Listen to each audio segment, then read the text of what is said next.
یعنی اگر یہ انسان سوچے تو یہ پتہ چلتا ہے کہ اگر ایک کرسی بنانے والی بنے گی تو اس کو بنانے والا کوئی ہے، ایک اگر میز تیار ہو رہی ہے تو اس کو بنانے والا بھی کوئی ہے، ایک مٹی کا پیالہ اگر تیار ہو رہا ہے یا بنانے والا ہے تو اس کو بنانے والا بھی کوئی ہے۔ تو پھر یہ سوچنے میں کس بات کی دقت آتی ہے کہ اتنے بڑے کائنات کو چلانے والا بنانے والا کون ہو سکتا ہے؟ ایک صحیح انسان اگر سوچے تو یہ بات آسانی کے ساتھ تصور کی جا سکتی ہے کہ واقعی خالق کائنات ہے جو اس کائنات کو چلا رہا ہے، جو اس کا وجود قائم رکھے ہوئے ہے، جو ہر چیز خالق کائنات کی مرضی سے چل رہی ہے۔ اس کے وجود میں جو ہے اللہ تعالیٰ کی حکمت شامل ہے، وہ ایسی قوت اور خالق و قدرت رکھتا ہے، رحمت رکھتا ہے، اور حکمت بھی اسی کے پیدا کی ہوئی ہے۔ یہ قدرت اور حکمت اس کے وجود کے لیے ایک دلیل ہے، وہ دلیل پیش کر رہا ہے اس حکمت کو، اس کائنات کو بنا کر، انسان کو بنا کر، اس کے دماغ کو بنا کر کہ دیکھو وہ کیسے دماغ سے کام کر رہا ہے، زمین پر رہ کر چاند پر کیسے جا رہا ہے، یہ اس کی عقل کی صلاحیت ہے۔ اللہ تعالیٰ دلیل دے رہا ہے، بتا رہا ہے، وجود کر رہا ہے کہ اس کا وجود ہے، کائنات کے ذرے ذرے میں علم والوں کے لیے اس کا وجود موجود ہے، اس کو تسلیم کرنے میں حیات انسانی کا وجود ہے، اور وجود کائنات کا درس اور ادراک بھی اسی سے حاصل ہوتا ہے۔ یہ اللہ تعالیٰ کی ذات ہی ہے کہ اس کی تخلیق کے جلوے ہر جگہ نمایاں ہیں، چاہے ہم پودوں میں دیکھیں، پھولوں میں دیکھیں، انسان میں دیکھیں، انسان کی عقل میں دیکھیں، کائنات کے ذرے ذرے میں دیکھیں تو ہمیں اس کی تخلیق کے جلوے نظر آتے ہیں۔ اس کائنات کی رنگینیاں ہمیں اس بات کا بڑھ توجہ دیتی ہے کہ واقعی تخلیق کائنات کیسے رنگینیاں جو ہے کائنات کے اندر پیدا کر رہا ہے۔ انسان کی عظمت اسی میں ہے کہ وہ اپنے خالق کائنات کو تسلیم کرے، انسان کی عظمت بھی اسی میں ہے، اور انسان کی جو ہے اس کے اندر جو ہے اس بات کی دلیل پیش کرتی ہے کہ واقعی وہ اپنے رب کو عظیم جانتا ہے، خالق کائنات کو تسلیم کرتا ہے، اور اس بات کو تسلیم کرتا ہے کہ واقعی اس کائنات کو تسلیم کرنے والی بنانے والی ایک ذات ہے۔ پھر اس کے ساتھ ساتھ اس کی محبت میں سرشار بھی رہنا بھی اس کا انسان کی عظمت میں شامل ہے، اس کے احکامات پر چلنا بھی انسان کی عظمت میں شامل ہے کہ اللہ تعالیٰ نے جن احکامات پر چلنے کا حکم دیا ان پر چلا جائے، جس کے مطابق اسے زندگی گزارنے کا حکم دیا اس کے مطابق زندگی گزاری جائے۔ انسان کو دنیا میں آنے کے بعد کام ہی یہی ہے کہ اپنی مرضی کے مطابق نہیں بلکہ اللہ تعالیٰ کی مرضی کے مطابق زندگی گزاری جائے۔ وہ انسان ہی کیا جو اپنی مرضی کے مطابق زندگی گزارے، تو پھر انسان اور حیوان میں فرق ہی کیا رہے گیا؟ اللہ تعالیٰ نے عقل دیکھا اشرف المخلوقات ایسی نہیں بنا دیا، اسی لیے بنایا اشرف المخلوقات کہ انسان اللہ تعالیٰ کے احکامات پر اپنی زندگی گزارے، اس کے مطابق عمل کرے۔ قرآن مجید بھی اسی جانب اللہ تعالیٰ اشارہ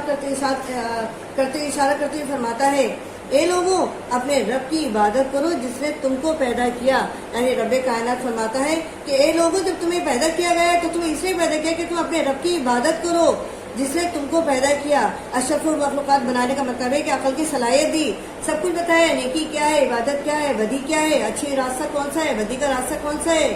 برائی کا راستہ کون سا ہے، کس راستے پر چلنا ہے۔ یعنی نیکی کے راستے پر چلو، برائی کے راستے کے قریب نہ چلو۔ اگر برائی کے راستے پر قریب چلو گے تو جس طرح جھاڑی کے قریب چلتے ہوئے انسان کے کپڑے تار تار ہو جاتے ہیں، بالکل اسی طرح برائی کے قریب چلتے ہوئے بھی انسانی عقل اور انسانی دماغ اور ذہن تار تار ہو جائے گا، پھر سوچنے سمجھنے کی صلاحیت ختم ہوتی چلی جائے گی، سلب ہوتی چلی جائے گی۔ لہذا کہا گیا ہے کوشش کرو کہ عبادت کرنے کے وقت عبادت ہی کرو اور نیکی کے راستے پر چلتے رہو تاکہ تم احکام الہی پر عمل کرنے میں تمہیں آسانی ہو۔ سیکنڈ پیراگراف میں اس عبادت اور بندگی کا تقاضا ہے کہ پیدا اس نے کیا تو حکم بھی اسی کا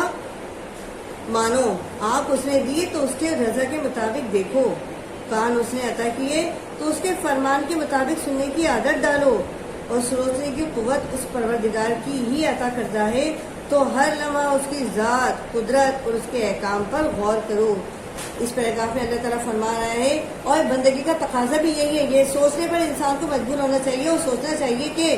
جب اس نے ہمیں پیدا کیا ہے تو اس نے ہمیں عبادت اور بندگی کے لیے پیدا کیا، اور بندگی کا تقاضا کیا ہے؟ اس بات کا تقاضا دیتا ہے، یعنی وہ ہمیں حکم دیتا ہے کہ اسی کا حکم مانے، اسی کے مطابق عبادت کریں، زندگی کو گزاریں۔ یعنی اگر آپ نے آنکھ ہمیں دی ہے تو اس کی رضا کے مطابق دیکھیں، یعنی اچھی چیزیں دیکھیں۔ اچھی چیزیں دینے سے مراد ہے کہ زندگی کے اندر جو بھی ہم کام کریں اس کے لیے آنکھ کو ہم اس طرف اٹھائیں جہاں وہ ہمیں حکم دیتا ہے اٹھانے کا، یعنی عبادت کے لیے اچھی کتابیں پڑھیں، نماز کی طرف لے کے آئیں، نیکی کے کام کریں، لوگوں کو اچھی طرح تعلیم کی طرف لے کے آئیں، قرآن پاک پڑھیں۔ اس سے ہمیں یعنی ہماری آنکھ ان چیزوں کے لیے دی گئی ہے تاکہ ہم عبادت الہی میں اس آنکھ کو اٹھائیں۔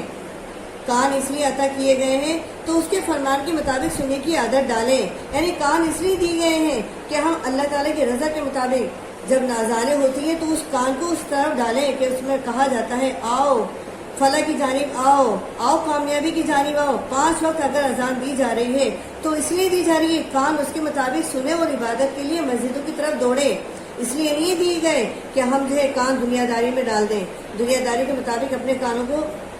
لے کر آ جائیں اور دنیا کی ساری باتیں سنیں. اور جس کام کے لیے ہمیں پیدا کیا گیا ہے، جس کام کے لیے ہمیں کان دیے گئے ہیں، اس کام کو ہم چھوڑ دیں. اس کی رضا کے مطابق ہم عبادت نہیں کر رہے اور کان بھی ہم اسی کی رضا کے مطابق نہیں سن رہے تو فائدہ کیا پھر ہماری زندگی کا، ہماری عبادت کا؟ سوچنے کی قوت اس پروردگار کی عطا کردہ ہے تو ہر لمحہ اس کی ذات، قدرت اور اس کے احکام پر غور کریں. ہمیں سوچنے سمجھنے کی صلاحیت دی گئی ہے، اشرف المخلوقات بنایا گیا ہے، عقل کی صلاحیت دی گئی ہے، عقل عطا کی گئی ہے تو اس لیے کی گئی ہے. اس کائنات کو دیکھیں، اس کائنات کو سمجھیں، مظاہر و قدرت کو سمجھیں کہ کوئی چیز کائنات کی اپنی جو ہے لمحے سے ہٹتی نہیں ہے. اگر دن میں نکلنا ہے تو دن رات میں نہیں نکلتا بلکہ دن میں ہی نکلتا ہے. رات دن کے بعد ہی آتی ہے، رات پہلے نہیں آ جاتی. یعنی جو ہے پودا جو ہے چھوٹے سے لے کر بڑا ہو جاتا ہے، بڑے سے چھوٹا نہیں ہوتا بلکہ قدرت کے احکامات اس کے اندر چل رہے ہیں. یعنی اسی کے مطابق سوچیں، پھول کس طرح کھلتا ہے، دن کس طرح نکلتا ہے، انسان کس طرح بڑا ہوتا ہے، اس کے احکامات پر کیسے غور کرنا ہے، نیکی کے کام کیسے کرنے ہیں، نماز کیسے پڑھنی ہے، نماز سے پہلے وضو کی ادائیگی کیسے کرنی ہے، طہارت کیسے حاصل کرنی ہے،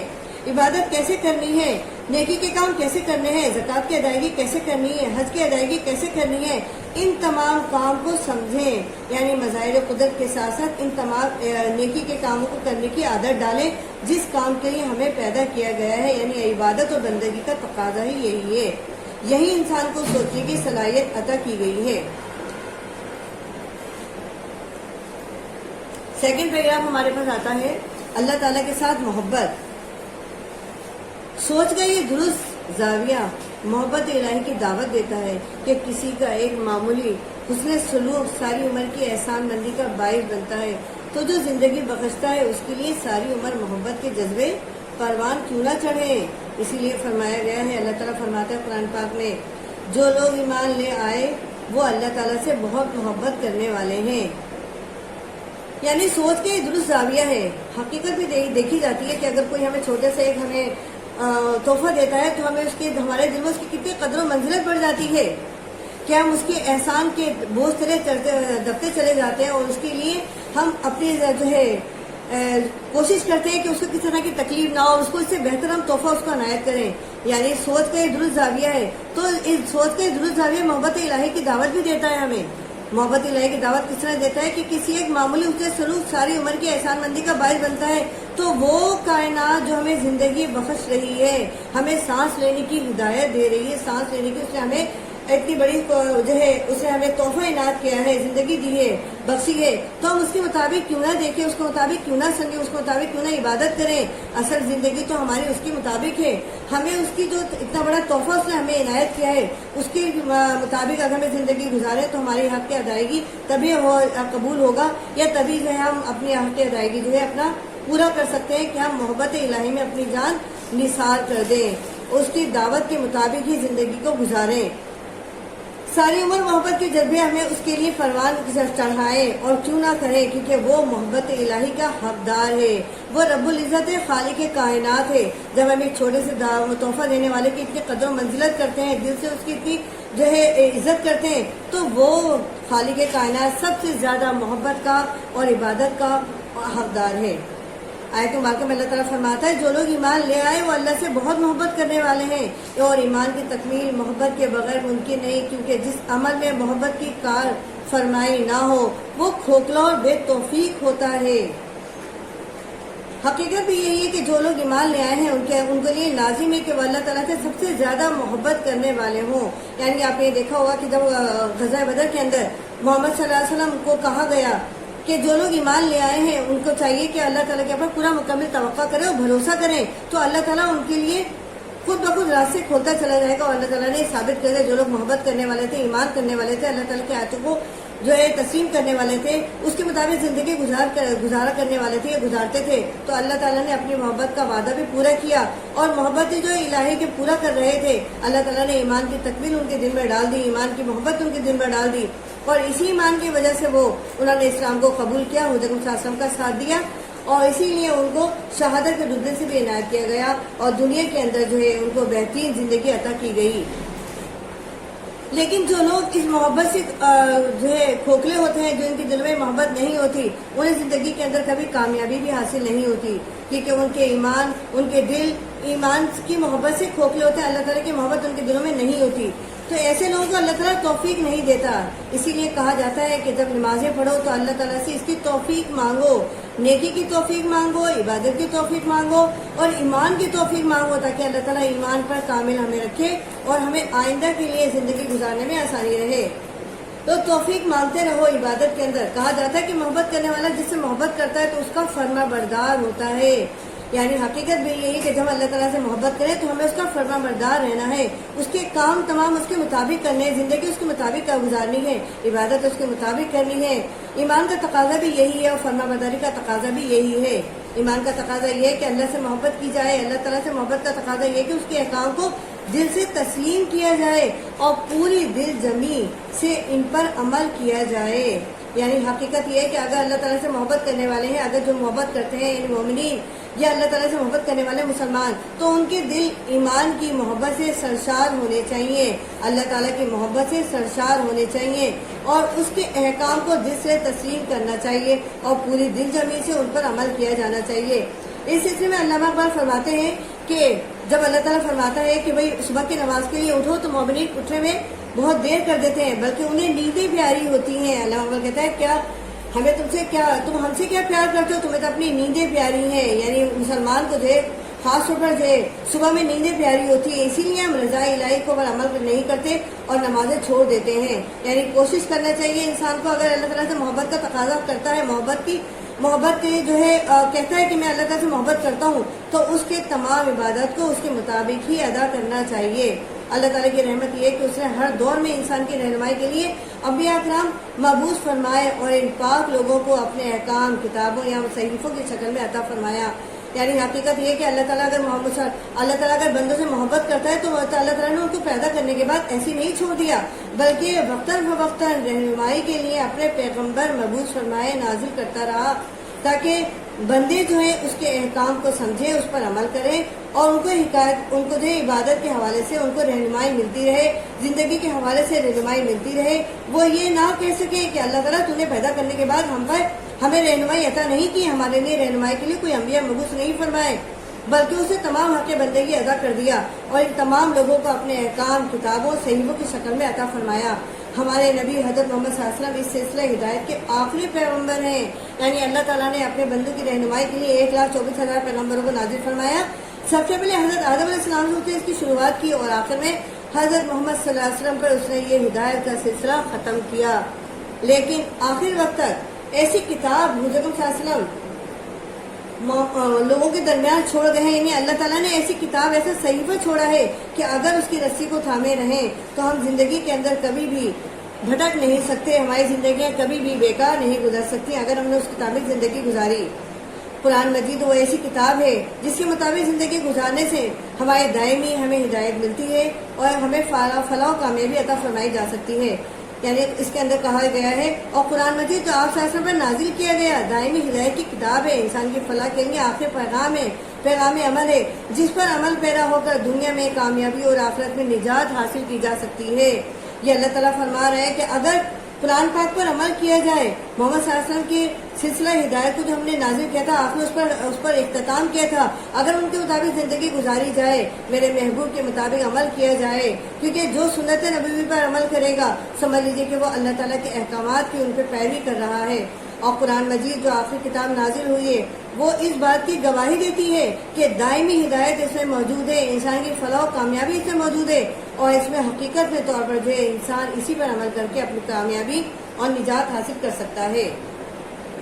یہ ٹاپک آپ کا کمپلیٹ ہوتا ہے کہ اللہ تعالیٰ سے محبت کیا ہے، محبت کا تقاضا کیا ہے، اتنا رب العزت اتنا جو ہے محبت الہی کا حقدار ہے مالک ہمارا کہ ہم جتنے بھی اس سے محبت کریں، جتنی بھی اس کی تعریف کریں، ہم اس کا حق ادا نہیں کر سکتے، بندگی کا حق ادا نہیں کر سکتے۔ حقیقت میں دیکھا جائے تو اسے ہماری عبادتوں کی بھی ضرورت نہیں ہے، اس کی عبادت کے لیے تو فرشتے دن رات اس کی عبادت کر رہے ہیں، لیکن کیا بات ہے کہ انسان اشرف المخلوقات ہونے کے ناطے دنیا داری تمام پوری کرتا رہے اور پھر عبادت الہی کرے، تو اسی میں انسان کی کامیابی ہے اور فلاح کا راز ہے۔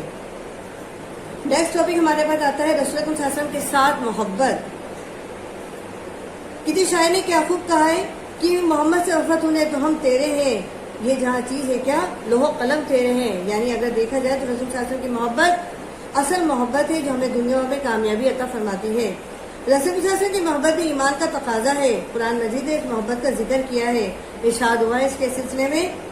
نبی اکرم صلی اللہ علیہ وسلم مومنوں کے لیے ان کی اپنی جانوں سے بھی زیادہ محبوب ہیں۔ اب اللہ تعالیٰ فرماتا ہے، یعنی ایک تو اللہ تعالیٰ نے قرآن مجید کو نازل کیا، محمد صلی اللہ علیہ وسلم کو نازل کیا، اب اللہ تعالیٰ کہتا ہے جس محمد صلی اللہ علیہ وسلم کو اللہ تعالیٰ نے محبوب خدا کہا ہے، یعنی حضرت صلی اللہ علیہ وسلم اللہ تعالیٰ کے محبوب ہیں، تو ان کے مطابق ہی دیکھیں اللہ تعالیٰ نے کیا کہا ہے، رسول صلی اللہ علیہ وسلم کی محبت ہی ایمان کا تقاضا ہے۔ اگر حضرت صلی اللہ علیہ وسلم کی محبت ہمارے ایمان میں شامل نہیں ہے تو ہم صحیح سے ایمان کا تقاضا پورا ہی نہیں کر سکتے، ہم اللہ تعالیٰ کے محبت کا تقاضا بھی ادا نہیں کر سکتے، اس کی جو ہے عبادت کا حق بھی ادا نہیں کر سکتے۔ اس سلسلے میں لازم ہے کہ ہمارے دلوں میں رسول صلی اللہ علیہ وسلم کی محبت بھی شامل ہو، تبھی ہمارے ایمان کا تقاضا پورا ہو سکتا ہے۔ یعنی محمد صلی اللہ علیہ وسلم جو ہے مومنوں کے لیے ان کی جانوں سے بھی زیادہ محبوب ہیں، یعنی محمد صلی اللہ علیہ وسلم جو ہے مومنوں کے لیے اتنی زیادہ محبوب ہونے چاہیے، ان کی جانیں جو ہیں وہ کچھ نہیں اہمیت رکھتی محمد صلی اللہ علیہ وسلم کی محبت کے آگے۔ اسی لیے جب کفار مکہ جب حضرت صلی اللہ علیہ وسلم کو جب تکلیفیں پہنچاتے تھے تو مومنین کے اندر اللہ تعالیٰ نے اتنی محبت ڈال دی تھی کہ وہ سامنے آ کر کھڑے ہو جایا کرتے تھے، یعنی زخم خود برداشت کرتے تھے، محمد صلی اللہ علیہ وسلم کے اوپر ایک آج بھی آنے نہیں دیتے تھے۔ یہی محبت کا تقاضا ہے۔